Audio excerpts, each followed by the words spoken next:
शांताकारं भुजंगशयनं पद्मनाभं सुरेशं विश्वाधारं गगनसदृशं मेघवर्णं शुभांगं लक्ष्मीकान्तं कमलनयनं योगिभिध्यानगम्यं वंदे विष्णु भवभयहरं सर्वलोकैकनाथं।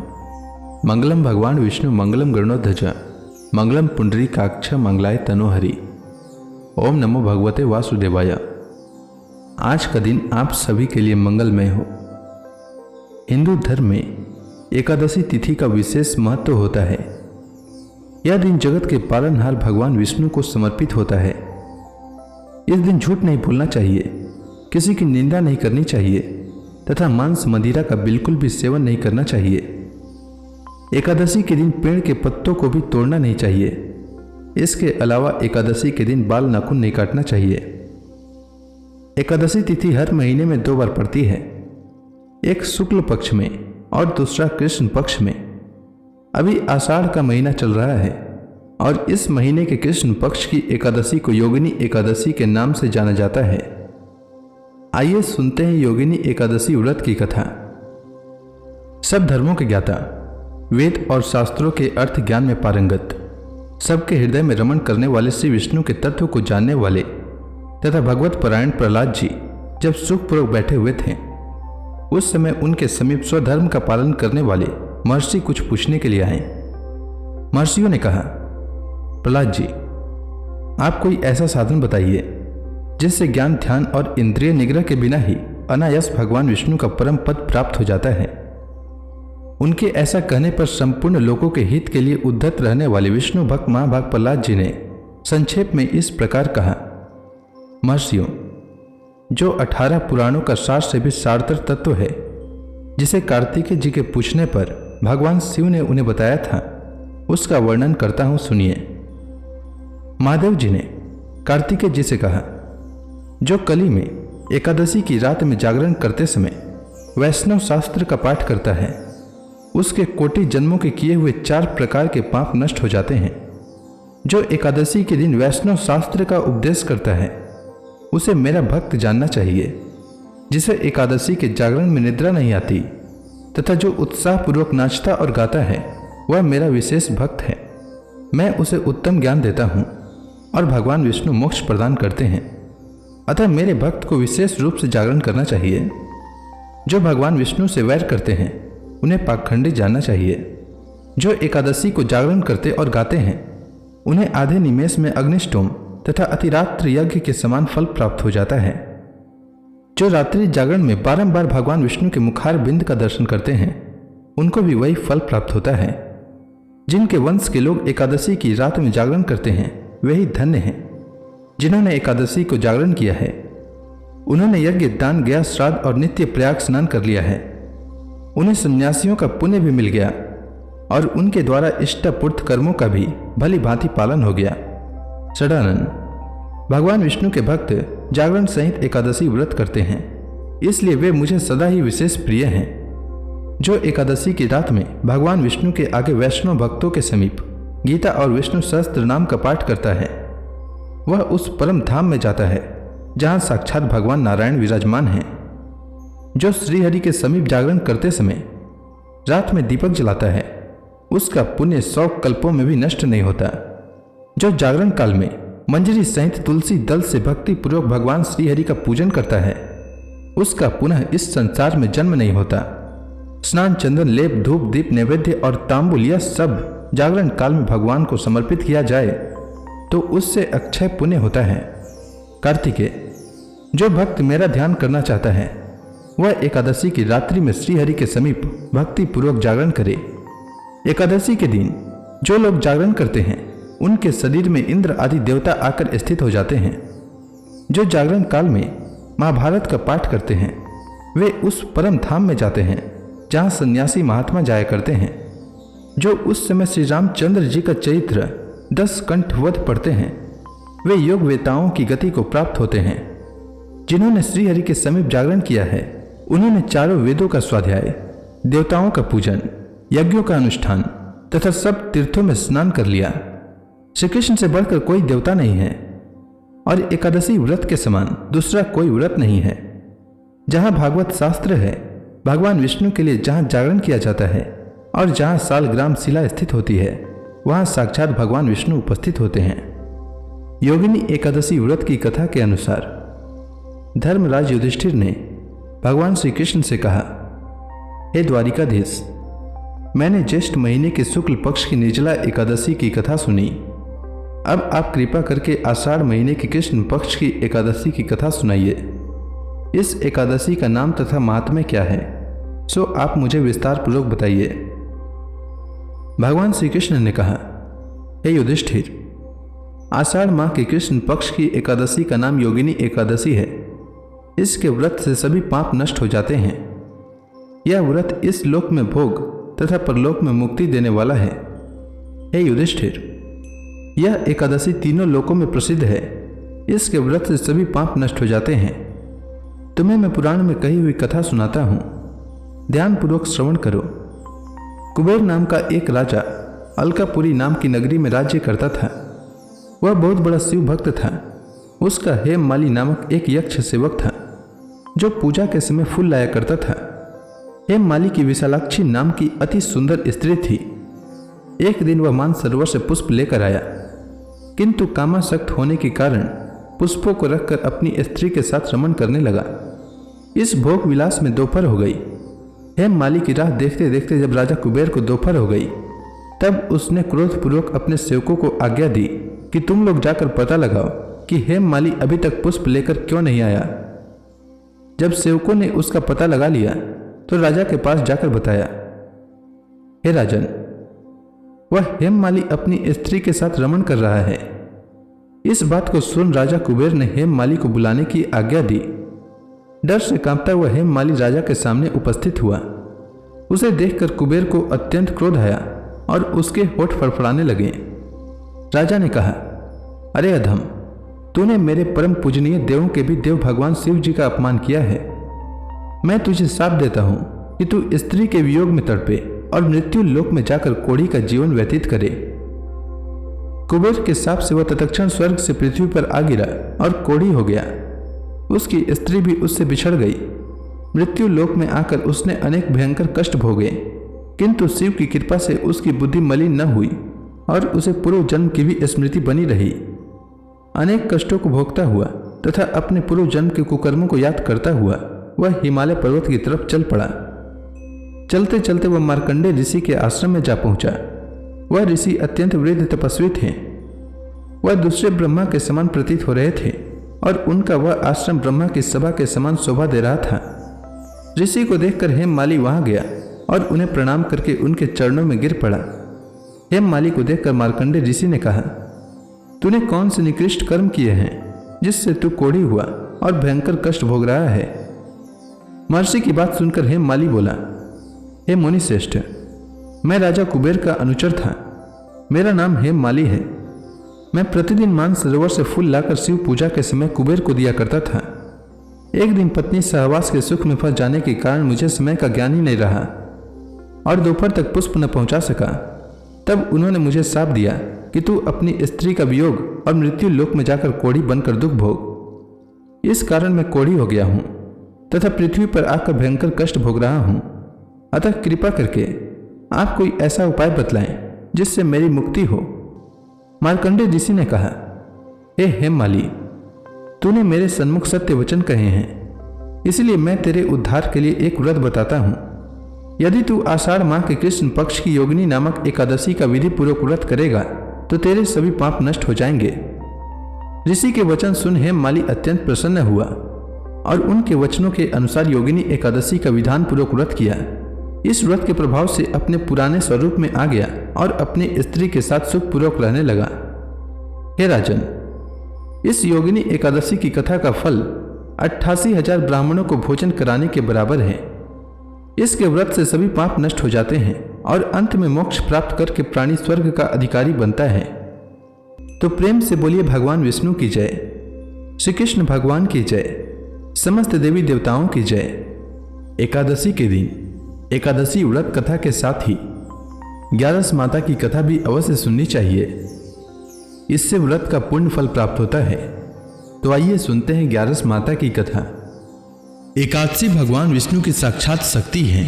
जिस शक्ति ने उस असुर का वध किया है जिसे भगवान भी जीत पाने में असमर्थ थे, उस शक्ति के आगे मनुष्य के पाप रूपी असुर भला कैसे टिक सकता है।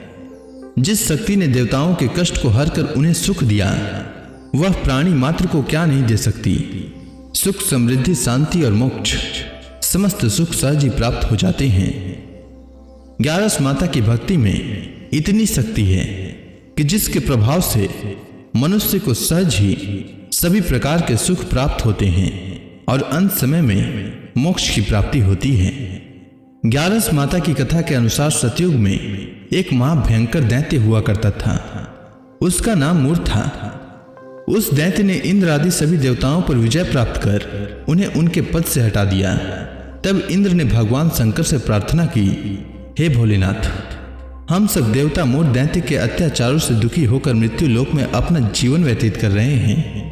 राक्षसों के भय से हम बहुत दुख और कष्ट भोग रहे हैं। मैं स्वयं बहुत दुखी और भयभीत हूं। अन्य देवताओं की तो बात ही क्या करें। अतः हे कैलाशपति, कृपा कर आप मूर दैत्य के अत्याचार से बचाने का उपाय बताइए। देवराज इंद्र के प्रार्थना सुनकर भगवान शंकर ने कहा, हे देवेंद्र, आप भगवान श्री हरि विष्णु के शरण में जाइए। मधु कैटभ का संहार करने वाले भगवान विष्णु देवताओं को अवश्य ही इस भय से मुक्त करेंगे। भगवान शंकर के आदेश का पालन करते हुए इंद्र तथा अन्य देवता क्षीर सागर गए, जहां पर भगवान श्री हरि विष्णु शेष शैया पर विराजमान थे। इंद्र सहित सभी देवताओं ने भगवान विष्णु को देखा और उनके समक्ष उपस्थित होकर उनकी स्तुति करने लगे।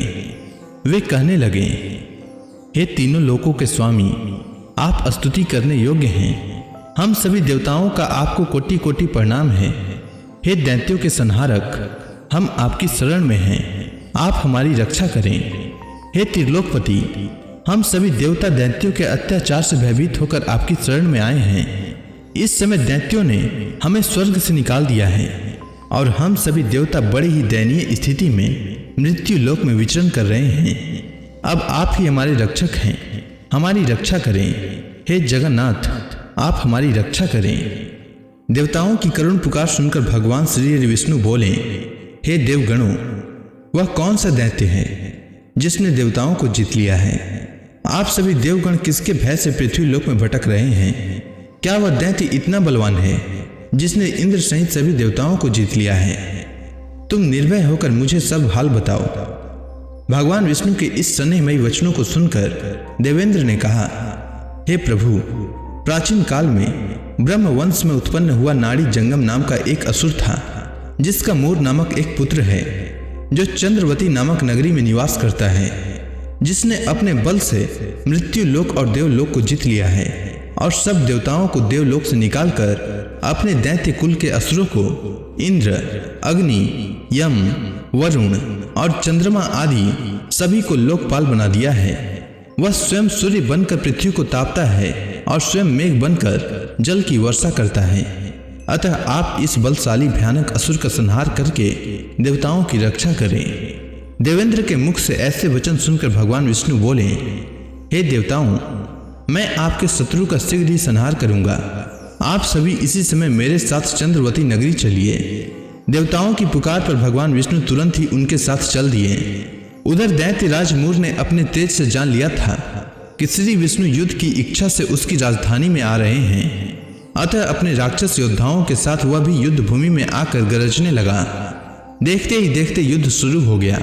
युद्ध शुरू होने पर अनगिनत असुर अपने अस्त्र शस्त्रों को धारण कर देवताओं से युद्ध करने लगे, किंतु देवता तो पहले ही डरे हुए थे। वह अधिक देर तक राक्षसों का सामना न कर सके और भाग खड़े हुए। तब भगवान विष्णु स्वयं युद्ध भूमि पर आ गए। दैत्य पहले से भी ज्यादा जोश में भरकर भगवान विष्णु से युद्ध करने लगे। वे अपने अस्त्र शस्त्रों से उन पर भयानक प्रहार करने लगे। दैत्यों के आक्रामक वारों को श्री हरि विष्णु अपने चक्र और गदा के प्रहारों से नष्ट करने लगे। इस युद्ध में अनेक दैत्य सदा के लिए मृत्यु की गोद में समा गए, किंतु दैत्यराज मूर भगवान विष्णु के साथ निश्चल भाव से युद्ध करता रहा। उसका तो जैसे अभी बाल भी बांका नहीं हुआ था। वह बिना डरे युद्ध कर रहा था। भगवान विष्णु मूर को मारने के लिए जिन जिन शस्त्रों का प्रयोग करते, वे सब उसके तेज से नष्ट होकर उस पर पुष्पों के समान गिरने लगते। अनेक अस्त्रों शस्त्रों का प्रयोग करने पर भी भगवान विष्णु उससे जीत न सके। तब वे आपस में मल्ल युद्ध करने लगे। भगवान श्री विष्णु उस असुर से देवताओं के लिए सहस्त्र वर्षों तक युद्ध करते रहे, किंतु उस असुर से न जीत सके। अंत में भगवान विष्णु शांत होकर विश्राम करने की इच्छा से बद्रिकाश्रम स्थित 38 कोस लंबी एक द्वार वाली हेमवती नाम की एक गुफा में प्रवेश कर गए। उस गुफा में भगवान ने शयन किया। भगवान विष्णु के पीछे पीछे वह दैत्य भी चला आया था। भगवान श्री विष्णु को सोता देखकर वह दैत्य उन्हें मारने को तैयार हुआ। वह सोच रहा था कि आज मैं अपने चिर शत्रु को मारकर हमेशा हमेशा के लिए निष्कंटक हो जाऊंगा, परंतु उसकी यह इच्छा पूर्ण न हो सकी, क्योंकि उसी समय भगवान विष्णु की देह से दिव्य वस्त्र धारण किए एक अत्यंत मोहिनी कन्या उत्पन्न हुई और राक्षस को ललकार कर उससे युद्ध करने लगी। उस कन्या को देखकर राक्षस को घोर आश्चर्य हुआ और वह सोचने लगा कि यह ऐसी दिव्य कन्या कहां से उत्पन्न हुई, और फिर वह असुर उस कन्या से लगातार युद्ध करता रहा। कुछ समय बीतने पर उस कन्या ने क्रोध में आकर उस दैत्य के अस्त्रों शस्त्रों को टुकड़े टुकड़े कर दिए। अब तो उस दैत्य को बड़ा ही क्रोध आया और वह सारी मर्यादाएं भंग करके उस कन्या से मल्ल युद्ध करने लगा। उस तेजस्वी कन्या ने उसको धक्का मारकर मूर्छित कर दिया और उसकी मूर्छा टूटने से पूर्व ही उसका सिर काटकर धड़ से अलग कर दिया। सिर काटते ही वह असुर पृथ्वी पर गिरकर मृत्यु को प्राप्त हुआ। बाकी बचे असुर अपने राजा का ऐसा दुखद अंत देखकर भयभीत होकर पाताल लोक में भाग गए। भगवान विष्णु जब निद्रा से जागे तो उस असुर को मरा देखकर उन्हें घोर आश्चर्य हुआ और वे सोचने लगे कि इस महाबली को किसने मारा है। तब वह तेजस्वी कन्या श्रीहरि से हाथ जोड़कर बोली, हे जगदीश्वर, यह असुर आपको मारने को उद्यत था, तब मैंने आपके शरीर से उत्पन्न होकर इस असुर का वध किया है। कन्या की बात सुनकर भगवान बोले, तुमने इस असुर को मारा है, अतः हे कन्या, मैं तुमसे अत्यंत प्रसन्न हूँ। इसे मारकर तुमने तीनों लोकों के देवताओं के कष्ट को हरा है, इसीलिए तुम अपनी इच्छा अनुसार वरदान मांग लो, मैं तुम्हारी प्रत्येक इच्छा को पूर्ण करूंगा। भगवान की बात सुनकर कन्या बोली, हे प्रभु, मुझे यह वरदान दीजिए कि जो मनुष्य या देव मेरा व्रत करे उसके सभी पाप नष्ट हो जाएं और अंत में उसे स्वर्ग लोक की प्राप्ति हो। मेरे व्रत का आधा फल रात्रि को मिले और उसका आधा फल एक समय भोजन करने वाले को मिले। जो श्रद्धालु भक्ति पूर्वक मेरे व्रत को करे वे निश्चय ही वैकुंठ लोक को प्राप्त करे। जो मनुष्य मेरे व्रत में दिन तथा रात्रि को एक बार भोजन करे वह धन धान्य से भरपूर रहे। कृपा करके मुझे ऐसा वरदान दीजिए। भगवान श्री विष्णु ने कहा, हे कन्या, ऐसा ही होगा। मेरे और तुम्हारे भक्त एक ही होंगे और अंत में संसार में प्रसिद्धि को प्राप्त होकर मेरे लोक को प्राप्त करेंगे। हे कल्याणी, तुम एकादशी को पैदा हुई हो, इसीलिए तुम्हारा नाम भी एकादशी हुआ, तथा जो मनुष्य इस दिन व्रत करेंगे उनके समस्त पाप समूल नष्ट हो जाएंगे। तुम मेरे लिए अब तीज, अष्टमी, नवमी और 14 से भी अधिक प्रिय हो। तुम्हारे व्रत का फल सब तीर्थों के फल से भी महान होगा। यह मेरा अकाट्य कथन है। इतना कहकर भगवान श्री विष्णु उसी स्थान पर अंतर ध्यान हो गए। अब आप सभी भक्तगण हाथ जोड़कर भगवान श्री हरि का ध्यान करें, आरती होने वाली है। ओम जय एकादशी माता, मैया जय एकादशी माता। विष्णु पूजा व्रत को धारण करके, विष्णु पूजा व्रत को धारण करके शक्ति मुक्ति पाता। ओम जय एकादशी माता। तेरे नाम गिनाऊं देवी, भक्ति प्रदान करनी, भक्ति प्रदान करनी। गण गौरव की देनी माता, गण गौरव की देनी माता, शास्त्रों में बरनी। ओम जय एकादशी माता। मार्गशीर्ष कृष्ण पक्ष की उत्पन्ना, विश्व तारणी जननी, मैया विश्व तारणी जननी। शुक्ल पक्ष में हुई मोक्षदा, शुक्ल पक्ष में हुई मोक्षदा, मुक्तिदाता बन के भरनी। ओम जय एकादशी माता। पौष के कृष्ण पक्ष की सफला नामक है, शुक्ल पक्ष में होए पुत्र दा आनंद अधिक रहे। ओम जय एकादशी माता। नाम सट तिला माघ मास में कृष्ण पक्ष आवे। मैया कृष्ण पक्ष आवे। शुक्ल पक्ष में जया कहावे। शुक्ल पक्ष में जया कहावे। विजय सदा पावे। ओम जय एकादशी माता। विद्या फाल्गुन कृष्ण पक्ष में शुक्ला अमल की। मैया शुक्ला अमल की। पाप मोचनी कृष्ण पक्ष में चैत्र महाबली की। ओम जय एकादशी माता। चैत्र शुक्ल में नाम कामदा धन देने वाली। मैया धन देने वाली। नाम बरूथनी कृष्ण पक्ष में बैसाख माहवाली। ओम जय एकादशी माता। शुक्ल पक्ष में होए मोहिनी अपराज्येष्ठ कृष्ण पक्षी। मैया अपराज्येष्ठ कृष्ण पक्षी। नाम निर्जला सब सुख करने शुक्ल पक्ष रखी। ओम जय एकादशी माता। योगिनी नाम आषाढ़ में जानो कृष्ण पक्ष करनी। मैया कृष्ण पक्ष करनी। देव सैनी नाम कहायो शुक्ल पक्ष धरनी। ओम जय एकादशी माता। कामिका श्रावण मास में आवे कृष्ण पक्ष कहिए। श्रावण शुक्ला होए पवित्र आनंद से रहिए। ओम जय एकादशी माता। अजा भाद्रपद कृष्ण पक्ष की परिवर्तनी शुक्ला। मैया परिवर्तनी शुक्ला। इंद्राश्विन कृष्ण पक्ष में व्रत से भव सागर निकला। ओम जय एकादशी माता। पापांकुश है शुक्ल पक्ष में आप हरण हारी। मैया आप हरण हारी। रमा मास कार्तिक में आवे सुखदायक भारी। ओम जय एकादशी माता। देवोत्थान शुक्ल पक्ष की दुख नाशक मैया। पावन मास में करो विनती पार करो नैया। ओम जय एकादशी माता।